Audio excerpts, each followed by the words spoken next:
comes down to basically not engaging. Like, don't play with crazy people. Like, it's just the best way I could say it to you. They'll always win. You know, like they say, a stupid person will drag you down to their level and then defeat you with stupidity. It's the same thing. Like, you'll never beat a crazy person.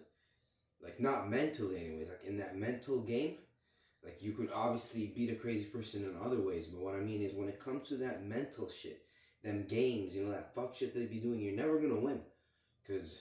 So don't even engage in it. So when I say how to use the mentally ill for self-improvement, it's that. It's whenever you feel like, okay, I'm going to engage with these people now because, you know, they're basically starting to piss me off, or they're just starting to say all that shitty, crazy shit. That's the moment to self-improve. That's the moment to be like, instead of engaging with crazy people, I'm going to go and I'm going to work.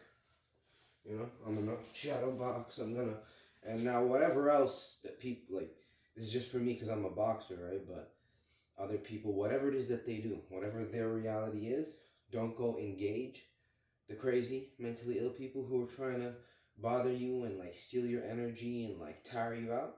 That's the moment to be like, all right, time to drown them out and just work. Drown out all the noise and work. Because you know how these people are.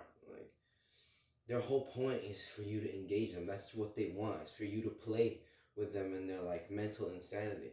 But I don't. Like, as much as I can afford to, I remove myself from the situation. You know? It's just weird. Like, you honestly wonder how much they're gonna do it before eventually, like, you know, a big number of people, like, step in or whatever. Personally, like I told you, I just remove myself from the situation and I don't engage. I don't play with crazy people because there's never any chance that any sane, rational human being is ever gonna beat a crazy person in that mind game. Never. Like, the crazy person will never admit their lie. They will never admit reality. They're locked into their own head. They're locked in, you understand, in their own mind. Like, there's never, you can't, I mean, you could physically pry their skull open, but believe me, till their last moment, they're gonna still be thinking in that crazy way. Like, you cannot shake off their mentally ill ideas. So therefore, you just don't engage. When I say how to use the mentally ill for self-improvement, every time they do that stupid shit, that crazy shit, the illusions, all that, you just remind yourself of reality and you go work, you go improve yourself at whatever it is you want to do. And that's why I've gotten, honestly, I think so much better is like, again, it's almost like I have to remind myself that I'm real and they're not. Like, and through reminding myself, I've gotten better because the way I remind myself is to train, whether it be to hit the bag or to shadow box or to even just watch boxing, watch my old fights. You start to improve, you know. So it's them really that have actually pushed me to improve while the whole time hating. They're hating, they're denying your reality, all that. They're just sick, like they're mentally ill. So I told you, you can't beat them until there's a time where, for example, these people are rounded up and, you know, put away in prisons and basically removed from society. You know, that would be a physical way of actually defeating them. But I'm telling you, specifically mentally, you can't. So until there's a time where society, people come around and agree it's time to remove these people physically, whatever that means, like get rid of them. So until then, you just yourself have to just not engage. Not engage. Eventually society comes together and people say, no, we really do have a problem here.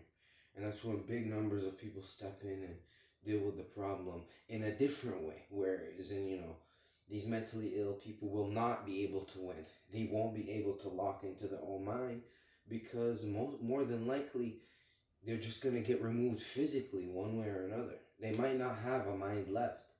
So that's up to society to decide. So whenever society decides that, you know, I'm there for it. But until then, I don't engage. I just stick to myself and I improve in my own reality, which is the boxing. Because I'm saying this, I'm giving this advice all of a sudden because I honestly see that there's other people that were struggling. You know, not everybody at the homeless shelter was any of those things that are like any of those classifications that I gave. Like many people were just normal, regular people from different walks of life that were trying to improve their life. And, you know, something happened, they lost a job, their mortgage fell through. There were certain cases where people were normal, but most of it was like, you know, very bad people. But that's the advice I give. It's like, just don't engage. Don't engage till everyone's in on the removal.